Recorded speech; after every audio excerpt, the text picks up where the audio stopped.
From the beginning of time, a woman was never just a person. She was the mirror of a man's hidden world, reflecting his unspoken desires, his deepest fears, and the parts of himself he could not face. They called her gentle. They praised her beauty. They celebrated her as the giver of life, the nurturer of men, the symbol of purity. But beneath that praise lived another truth. Women were never only cherished, they were feared. This has always been the paradox at the heart of history. The same woman who is crowned a goddess is condemned as a temptress. The same woman honored for her care is distrusted as a threat. How could one figure hold such extremes, adored and yet accused, worshipped and yet punished? The answer is not weakness. The answer is power. Stay with me till the end, because the last point is the one women never want you to figure out. It's the hidden rule that flips the entire game of power. Miss it, and you'll always be the one being played. Women have always held a kind of influence so deep, so quiet, and so enduring that it unsettles every structure built to contain it. Their strength does not shout in the streets.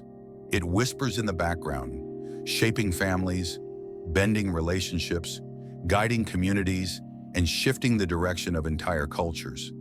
That is why societies have spent centuries trying to tame it. They disguised it with romance, they reshaped it into obedience, and when that failed, they demonized it. From Eve blamed for sin, to Pandora blamed for chaos, to witches burned for forbidden knowledge, the world has tried to punish what it could never erase. The truth is terrifying not because women lack power, but because their power is everywhere. It is subtle, unspoken, impossible to destroy. You can silence it, you can disguise it, but you cannot escape it. Why do women in their independence and presence so often awaken unease in men? The answer lies less in women themselves and more in the fragile architecture of male psychology. What unsettles men is not the woman before them, but what her presence reveals.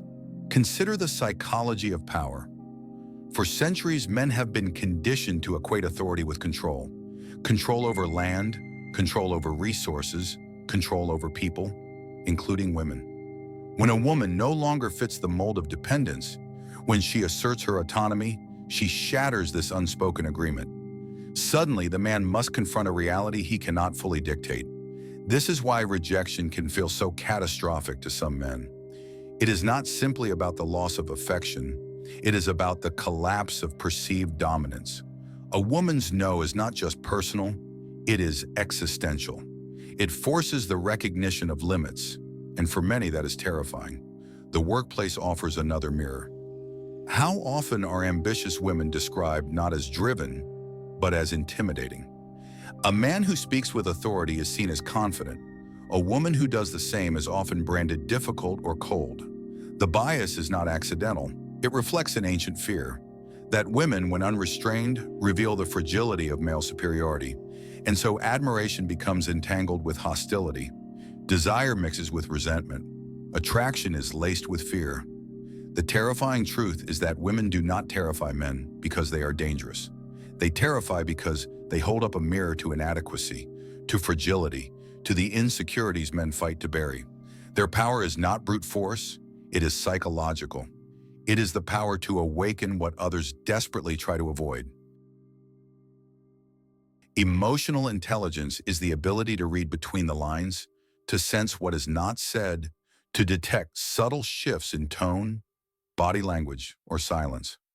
Women, shaped by centuries of being observers in systems that silence them, have cultivated this ability with astonishing depth. In relationships, this means they often know the truth long before it is spoken. In workplaces, it allows them to perceive dynamics others ignore.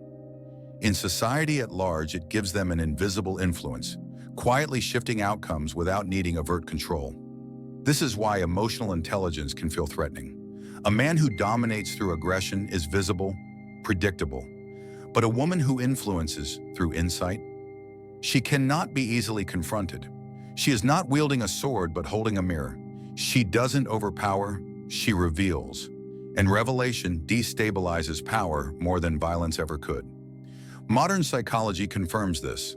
Studies show that leaders with higher emotional intelligence inspire more loyalty, navigate conflict more effectively, and build stronger alliances. Yet when women embody these traits, they are often trivialized as too sensitive or too emotional. The irony is sharp. What is dismissed as fragility is, in fact, a hidden form of strength. In a world obsessed with dominance, the ability to understand and navigate emotions becomes a quiet rebellion. It is influence without confrontation, power without spectacle.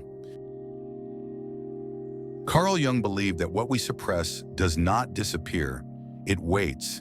It lingers in the unconscious, shaping our fears, our desires, our choices. He called it the shadow, and when it comes to women, society's shadow has been centuries in the making. For too long, cultures have repressed the feminine, disguising it in myths, confining it in roles, demonizing it when it refused to stay silent. Yet the more it has been denied, the more powerful it has become. What terrifies many is not the presence of women, but the inevitable reckoning that comes when the shadow is finally confronted. We are living in that moment now. Women's voices, once silenced, echo louder than ever. Movements that call out injustice, expose hidden abuses, and demand recognition are not anomalies. They are the shadow breaking into the light. And with that emergence come both progress and resistance. For every step forward, there is backlash. For every woman celebrated, another is condemned. This is not regression, but the natural tension of transformation. The future depends on whether we integrate the shadow or continue to fight it.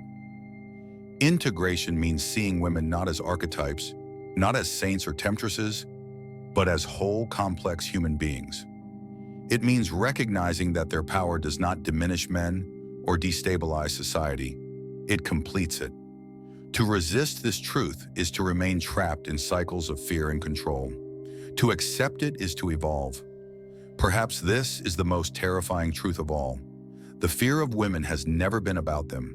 It has always been about us, about humanity's struggle to face its own shadow, to reconcile strength with vulnerability, dominance with empathy, fear with love. The question that remains is not whether women will rise. They already have. The question is whether society will rise with them or continue to run from what it cannot suppress forever. History has tried to disguise this truth with myths of fragility, with rules of obedience, with narratives of dependence. Yet still, women rise. In every culture, in every generation, their light resurfaces, sometimes praised, sometimes punished, but never extinguished. Because what is repressed only grows stronger in the shadows, waiting for the moment it is finally seen. And now, as voices grow louder and resistance grows sharper, we stand at a threshold. The question is no longer whether women will rise. They already have. The question is whether society can face what their rise reveals about us, about fear, about power, about the shadows we have refused to integrate. Perhaps this is what terrifies us most. Not women themselves, but the parts of ourselves they awaken. The truths about vulnerability, strength, and balance we have long denied. In the end, the terrifying truth about women is not that they are overlooked. It is that they can no longer be ignored. Throughout history, civilizations have waged a silent war against the feminine. Not a war fought with open declarations, but with laws, myths, customs, and institutions designed to restrain. The irony is haunting. The more a society feared women's influence, the more it sought to control them. Religions sanctified the feminine, yet also condemned it. In one hand, they placed women on pedestals as sacred mothers, while in the other, they chained them with commandments of obedience. Politics followed the same script. For centuries, women were denied the right to vote, to own property, to speak in assemblies. The stated reason was weakness. The unspoken reason was fear. Fear of their voices, fear of their influence, fear of the shift in balance that would follow if they were truly free. Even in modern times, the methods of suppression have simply become more subtle. The policing of women's bodies, the constant scrutiny of appearance, the endless narratives that tie a woman's worth to her desirability. These are not random. They are mechanisms of control, wrapped in the language of culture and tradition. Consider media.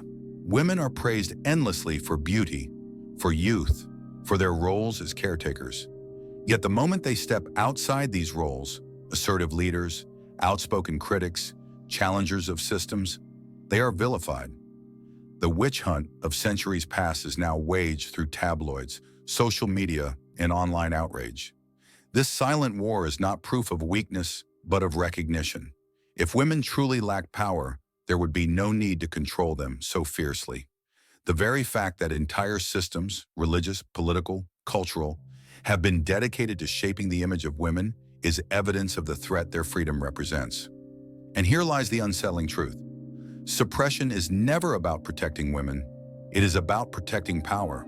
By controlling the feminine, societies preserve the illusion of stability, keeping the balance of dominance untouched.